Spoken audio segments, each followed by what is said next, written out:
The Whispering Vale of Eldermist. Book 1, The Last Light of the Mortal Bow.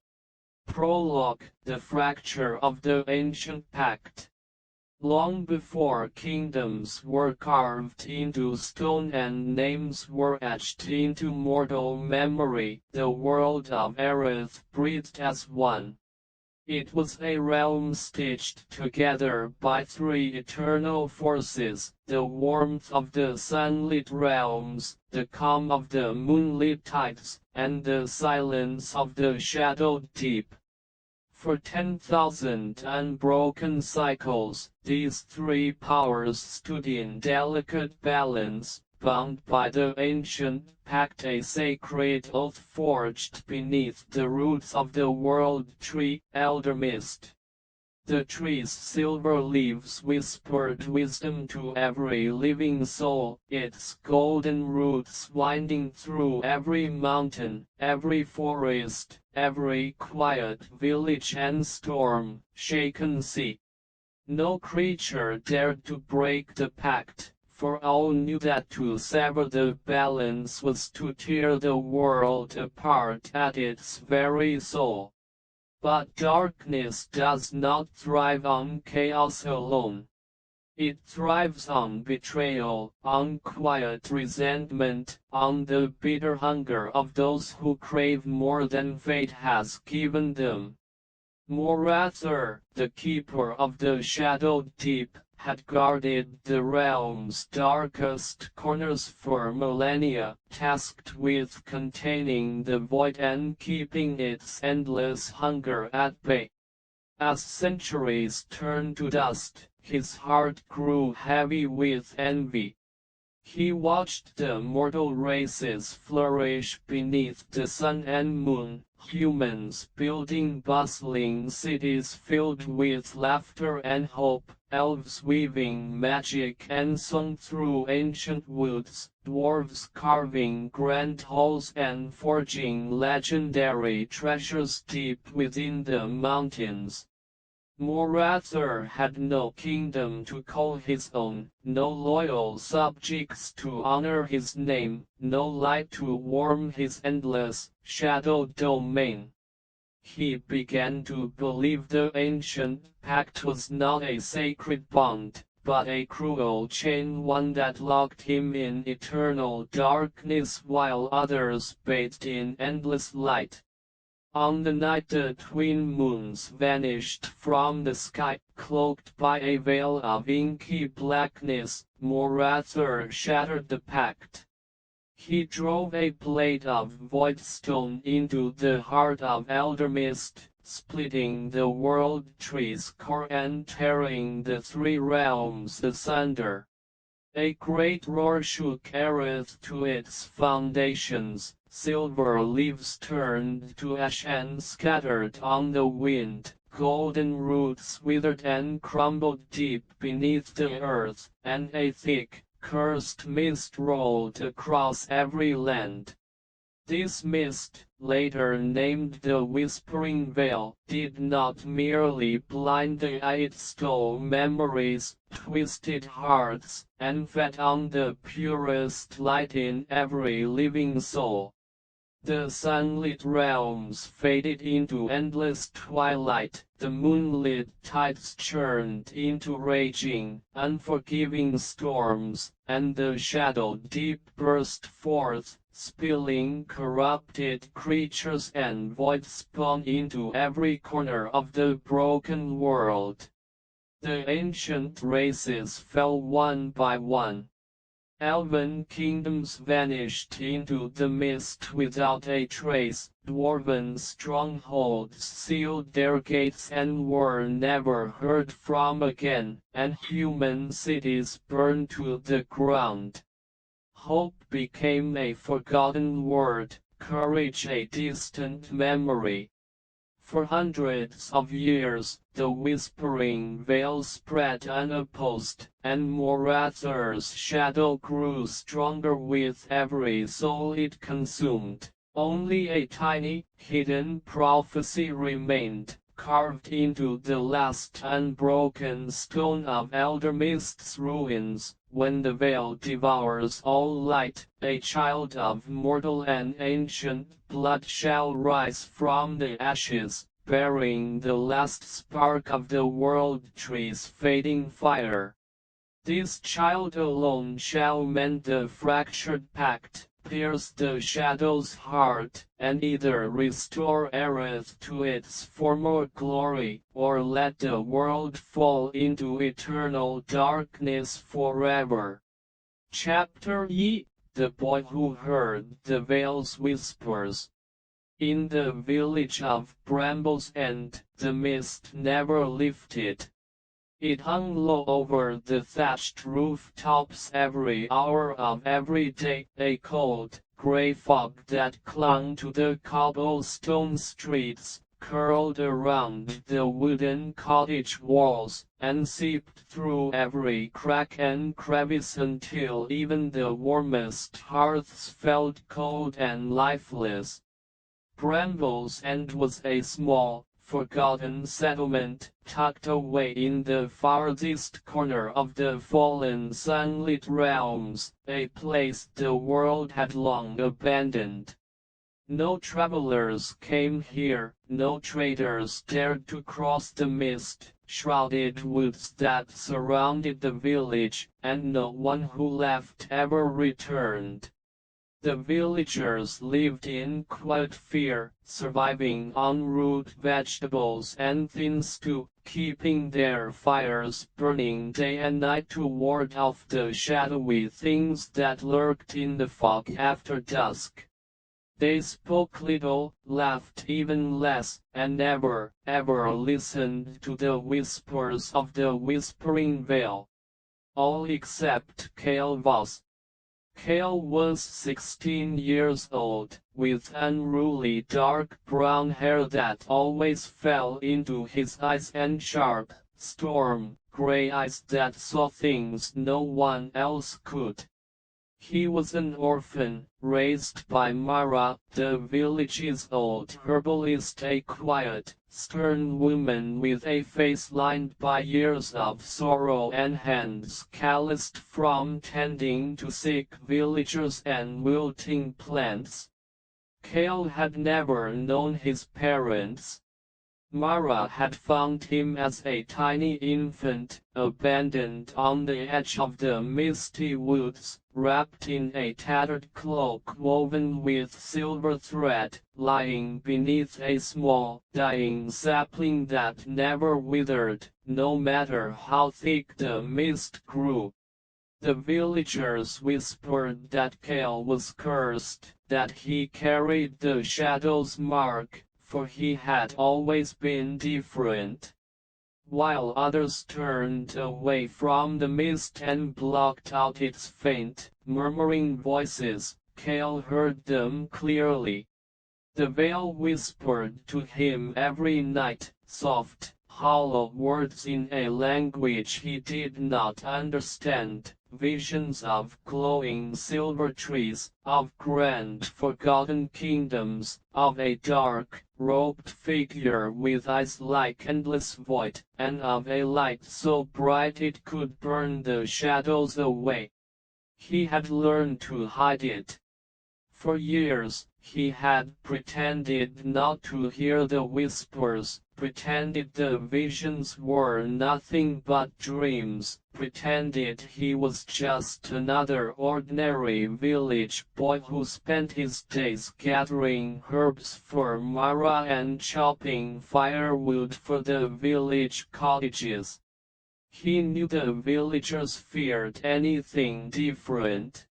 They had stoned a traveler once, years before Kael was old enough to remember, simply because the stranger could read the old runes carved on the village well.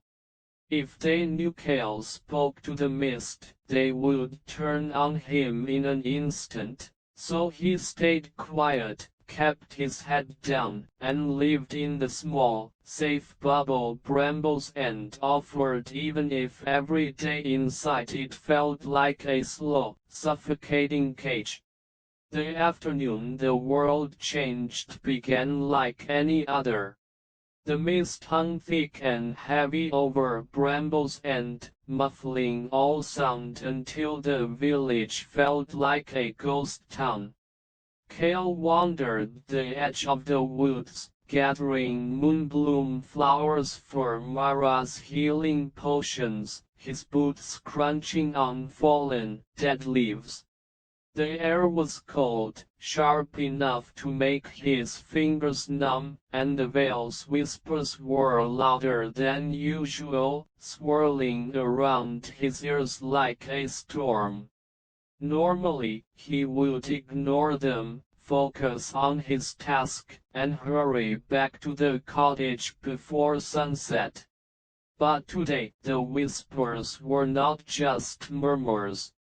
They were a call, desperate and urgent, pulling him deeper into the misty woods, toward a part of the forest the villagers forbade anyone from entering, the ruins of Eldermist's first bough.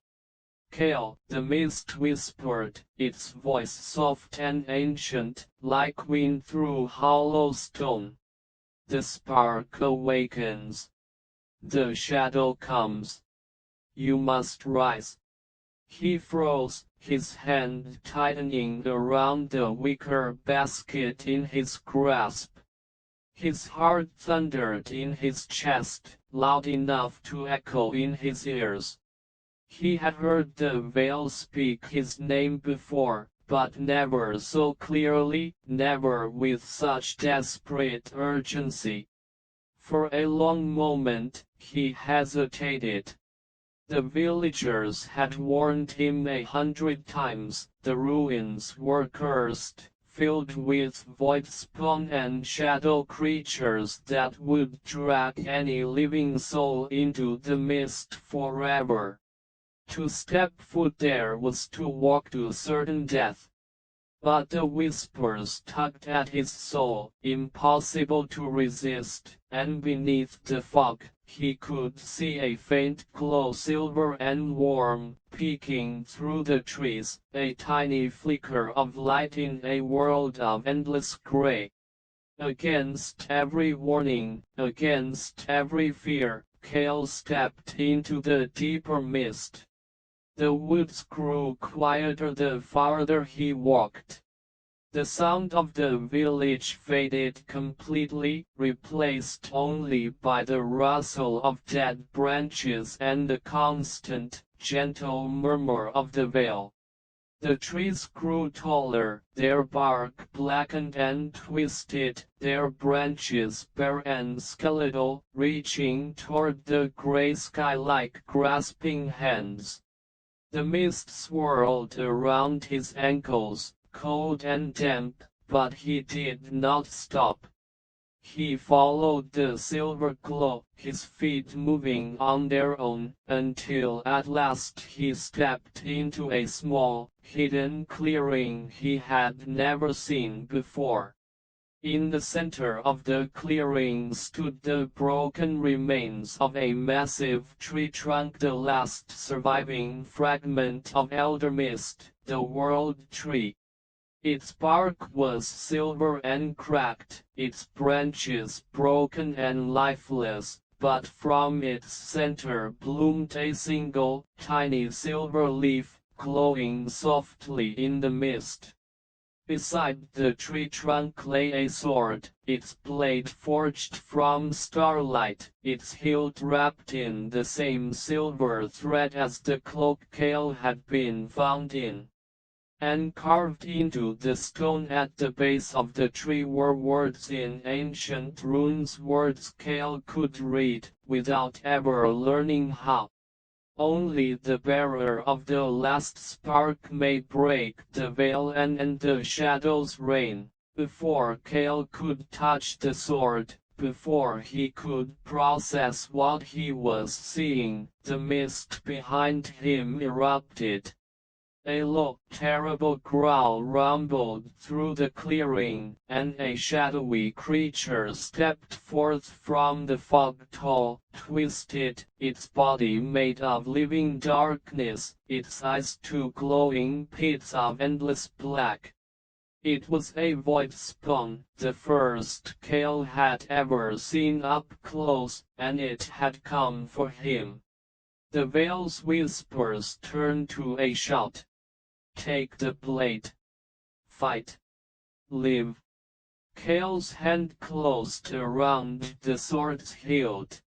It burned warm against his palm, thrumming with ancient magic, as if the weapon had been waiting for him all his life. He lifted the starlight blade, his hands shaking, and faced the shadow creature. In that moment, he knew his quiet, hidden life in Brambles End was over. The prophecy was real. The shadow was coming. And he was the only one who could stop it. Chapter R. The Spark of the Fallen Tree. The void spawn did not hesitate. It lunged forward in a blur of shadow and smoke, its elongated claws slashing through the mist with a sound like tearing fabric. Cale stumbled backward, his boots skidding on the damp, moss-covered stone of the clearing, his breath catching in his throat. He had never held a real sword before, never fought anything deadlier than a hungry forest fox, and the weight of the starlight blade felt both foreign and familiar in his grip, heavy with ancient power, yet light enough to move as if it were an extension of his own arm. Panic flared out in his chest, sharp and overwhelming. But the Veil's voices roared in his mind, steady and unyielding, drowning out his fear. Do not flinch. The shadow feeds on fear. Strike true. Cale tightened his grip, gritted his teeth, and swung the sword. The blade cut through the mist with a faint, silver hum, and when it collided with the void spawn's shadowy claws, a burst of brilliant white light exploded outward. The creature shrieked, a high, agonizing wail that made Cale's ears ring, and it reeled backward, hissing in pain. Where the starlight still had touched its dark flesh, the shadow burned away, leaving smoldering, empty void in its place. Cale stared in shock, his heart racing. He had expected the sword to be useless against such a monstrous thing, expected to be torn apart in seconds. But the light of Eldermist's spark inside the blade was poison to the shadow. The void spawn recovered quickly, its broken shadow flesh swirling and mending itself in an instant, no worse for the blow. It circled Cale slowly, its black eyes fixed solely on him, sizing up the boy who dared to wield the light against the dark. It did not growl again.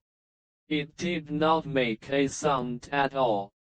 The silence was far more terrifying than any roar, a cold promise of death that hung thick in the misty air. Cale's muscles ached with tension, every nerve in his body screaming at him to run, to drop the sword, to flee back to the safety of Brambles End and forget he had ever seen the ruins, the prophecy, or the blade. But he could not run. Not anymore. The second his fingers had wrapped around the sword's hilt, his fate had been sealed. There was no going back to the quiet, hidden life he had known. The shadow had found him, and it would never stop hunting him, not while he carried the last spark of Eldermist within his soul. The void spawn struck again, faster this time, darting low to the ground and sweeping its shadowed claws toward Kale's legs. Kale jumped, his movements guided by some unseen force, some ancient instinct waking deep inside him he had never known he possessed. He twisted in midair, swinging the sword downward with all his strength, and the starlight blade sliced clean through the creature's torso. Another burst of silver light erupted, brighter than before, and the void spawn shattered into 1,000 wispy shadow fragments, dissolving into the mist without a trace.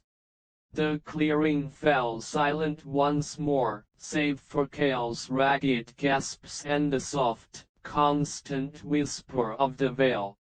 His arms trembled violently as he lowered the sword.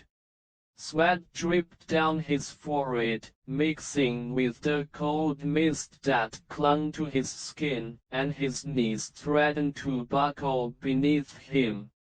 He had won. He had killed a void spawn, a creature the villagers feared more than death itself, with nothing but a sword and a spark of ancient magic he did not understand. But there was no joy in the victory, no relief. Only a cold, heavy certainty settling in his bones. This battle was only the beginning. Kale turned slowly back to the broken trunk of Eldermist, his gaze falling on the single glowing silver leaf still blooming at its core.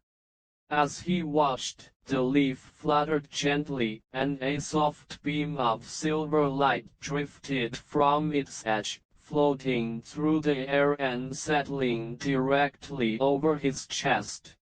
The warmth seeped into his skin, spreading through his veins, calming his racing heart and quieting his shaking hands.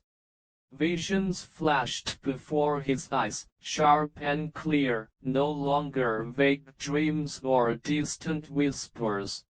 He saw a woman with storm, gray eyes just like his own, wearing a cloak stitched with silver thread, standing beneath the world tree in its full, glorious glory.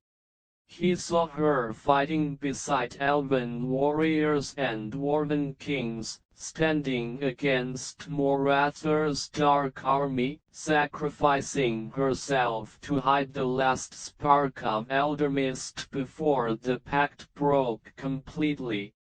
His mother. The truth crashed over Kale like a tidal wave. He was not just a random orphan, not just a cursed village boy. He was the child of ancient blood, the one the prophecy had spoken of, the last heir of the guardians who had once protected Eldermist and kept the balance of Aerith intact. His mother had given her life to keep him safe, to hide him in the forgotten village of Brambles End, far from Morather's gaze, until the day the spark awakened and he was ready to fight. A rustle in the trees behind him pulled Kale from his visions. He spun around, sword raised, expecting another void spawn, another shadow attacker. But it was no monster. Mara stood at the edge of the clearing, her old face pale and streaked with tears, her hands clasped tightly together, her eyes fixed on the sword in Kale's hand and the glowing silver leaf behind him. She had followed him into the forbidden woods. She had seen everything. "I've been waiting 16 years to tell you the truth," Mara said, her voice thin and broken, carried on the misty wind. Your mother was the last guardian of Elder Mist. And now, Kale, you are her successor. Kale's throat felt tight, too tight to speak. He stared at Mara, the only family he had ever known, the woman who had raised him, fed him, protected him all these years, and realized she had been hiding the truth from him all along. Not out of cruelty, but out of love. She had kept him safe from the shadow, kept him hidden from Morather's spies, waiting for the day his power awakened. The village will not shelter you now, Mara continued, stepping forward slowly, her eyes filled with sorrow and fear. The Voidspawn's roar will draw more shadow creatures here by nightfall. Morather's scouts will know the spark has woken. You cannot stay in Brambles End any longer. Kale glanced back at the world tree's broken trunk, at the starlight sword in his hand, at the mist stretching endless and grey across the broken world of Aerith. He knew she was right. His home was gone, the quiet life he had lived was over. The road ahead was dark, filled with danger, shadow creatures, and enemies he could not yet imagine. But he had the sword, he had the spark, and he had a prophecy to fulfill. Where do I go? Kale asked, his voice steady despite the fear in his heart. Mara smiled, a sad, gentle smile, and pointed toward the distant edge of the woods, where the mist thinned just enough to show a faint, forgotten path leading far away from Brambles End. To the last hidden stronghold of the old guardians. To the city of fading light. It is the only place left where you can learn to wield your magic, gather allies, and prepare to face Morather. It is the only way to save Aerith. Kale nodded, gripping the sword tighter. He said goodbye to the only home he had ever known in his heart, turned his back on the village of Brambles End, and stepped onto the path toward the unknown. The whispering veil swirled around him, its whispers no longer frightening, but guiding. The shadow was coming, but so was the last light of Elder Mist. And Kale Voss was ready to fight.